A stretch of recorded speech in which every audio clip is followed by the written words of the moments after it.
Imagine holding a plastic bottle in your hand.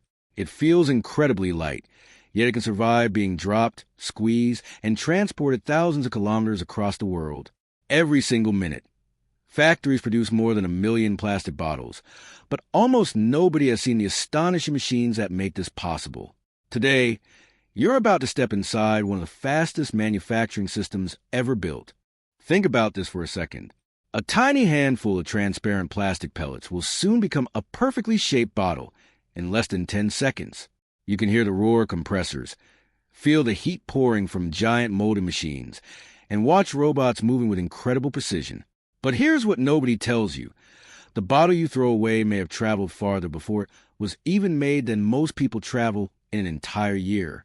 Most people never think about what it takes to create something that costs only a few cents. Behind every bottle stands an enormous network of oil refineries, chemical plants, automated factories, quality engineers, and high-speed packaging systems working together with astonishing accuracy. And this is where our journey truly begins, because the story starts thousands of kilometers away from the factory floor. We're about to follow every step of this incredible transformation, from crude oil buried deep beneath the earth to a crystal-clear bottle rolling off a production line at astonishing speed. Along the way, you'll discover temperatures hotter than a pizza oven, air pressures powerful enough to shape molten plastic instantly, and robots so precise they can detect flaws invisible to the human eye. What happens inside the first processing plant surprises even experienced engineers. The story begins far away from the bottling factory, deep beneath the Earth's surface. Most plastic beverage bottles are made from PET, short for polyethylene terephthalate, and the building blocks for PET come primarily from crude oil and natural gas. Major producers include countries such as the United States, Saudi Arabia, China, South Korea, and Singapore, where massive petrochemical complexes transform hydrocarbons into the chemicals needed for plastic production. Imagine millions of liters of crude oil arriving every day, ready to begin an extraordinary transformation.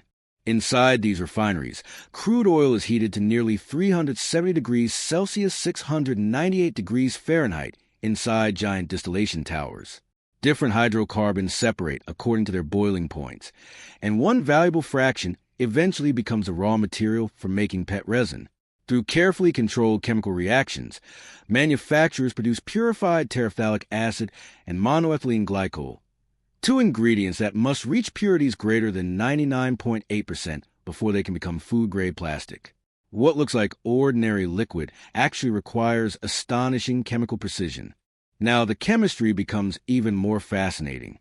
Purified terephthalic acid reacts with monoethylene glycol inside large polymerization reactors at temperatures reaching approximately 260 to 280 degrees Celsius, 500 to 536 degrees Fahrenheit. As the molecules link together into long polymer chains, water is removed, creating strong, transparent PET resin. The finished resin is cooled, cut into tiny pellets only a few millimeters across, and every single pellet contained the potential to become part of a perfectly clear bottle. Those tiny pellets may look insignificant, but they travel incredible distances before reaching the bottle factory.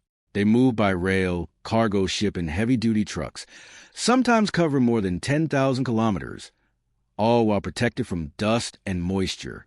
A single bulk container can carry over 25 metric tons of PET pellets, enough to manufacture hundreds of thousands of lightweight beverage bottles. Most people never realize the world's logistics network works this hard for something that weighs only a few grams. Before production begins, every shipment undergoes strict laboratory testing. Engineers measure moisture levels below 50 parts per million, because even tiny amounts of water can weaken the finished bottle during molding. They also test viscosity, color, contamination, and molecular consistency to ensure every batch meets international food contact standards.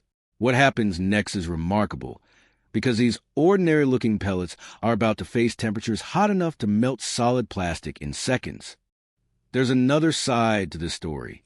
Producing virgin PET requires significant energy and generates greenhouse gas emissions, which is why many manufacturers now blend recycled PET, or rPET, into new bottles.